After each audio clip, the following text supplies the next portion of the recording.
En general, los científicos suelen ser bastante escépticos con la existencia de los fantasmas. Sin embargo, esto no ha sido siempre así. Durante la época victoriana, descifrar todo lo concerniente a los espíritus era la obsesión de muchos investigadores. Por un lado, por simple curiosidad, pero por otro, porque una de las revistas científicas más prestigiosas, tanto de entonces como de la actualidad, otorgaba un cuantioso premio a la persona que lograra demostrar que los fantasmas existen. Se esperaba que lo hiciese un científico, aunque quien más cerca estuvo de lograrlo fue una medium llamada Mina Crandon. Conocida también como Marjorie o la bruja rubia de Lime Street, Crandon era una espiritista muy cotizada en Estados Unidos. Según ella, contaba con la ayuda de su hermano fallecido, que le servía como puente para hablar con los muertos. Al contrario que otros mediums vendehumos a los que se les veía el fraude a la legua, nadie lograba ver trampas en la forma de proceder de Marjorie. Por eso, llegó a hacer que muchos escépticos confiaran en que los fantasmas existen. Uno de los mayores fans de Crandon fue Sir Arthur Conan Doyle, el autor de las aventuras de Sherlock Holmes. El escritor estaba muy bien relacionado y conocía de primera mano al editor de Scientific American, Orson de Saxe-Moon II.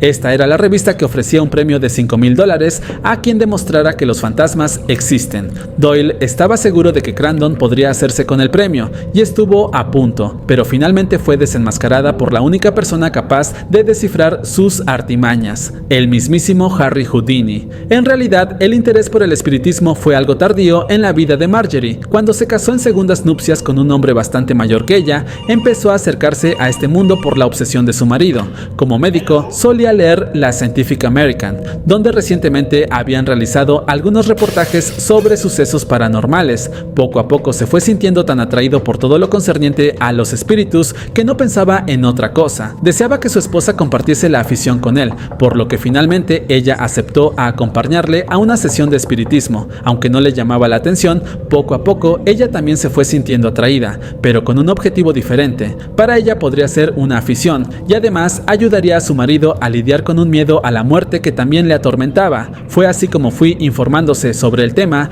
hasta convertirse en la reputada Marjorie. Todo el mundo quería acudir a su consulta para hablar con esos seres queridos que habían pasado al otro lado. Su marido era su mayor fan, pero también Conan Doyle era una clara candidata para el premio de la Scientific American, por lo que el 23 de julio de 1924 se concertó una sesión con ella en la que se analizarían sus habilidades. El comité encargado del estudio estaba formado casi por completo por científicos y psíquicos, aunque también había un par de magos, Hereward Carrington y Harry Houdini. Ninguno de los científicos logró encontrar lagunas en los métodos de Crandon. Sin embargo, tras estudiar minuciosamente sus movimientos, Houdini logró reproducir todo lo que ella había hecho. No eran más que trucos y él era todo un experto en realizarlos. Reconoció el mérito de Crandon como maga, al igual que él, pero insistió en que no había hablado con espíritus en ningún momento. No podía llevarse el premio porque no había demostrado que los fantasmas existen.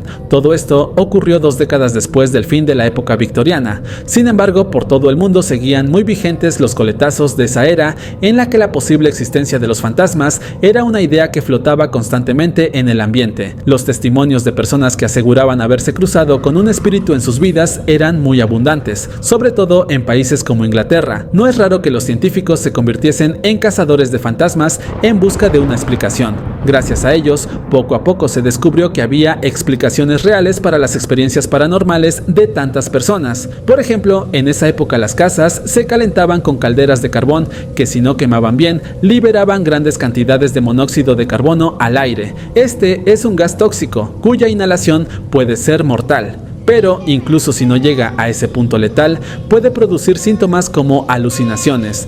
También era una época en la que era habitual la presencia de humedades en las paredes de las casas. Algunos hongos ambientales pueden causar alucinaciones si se inhalan sus esporas. Por eso, en realidad, no había casas encantadas, sino casas insalubres. Y también muchas personas que, como Marjorie, tenían una gran habilidad para crear trucos que perpetuasen la ilusión de que los fantasmas existen. Por desgracia, ella no contó con la astucia del gran Houdini.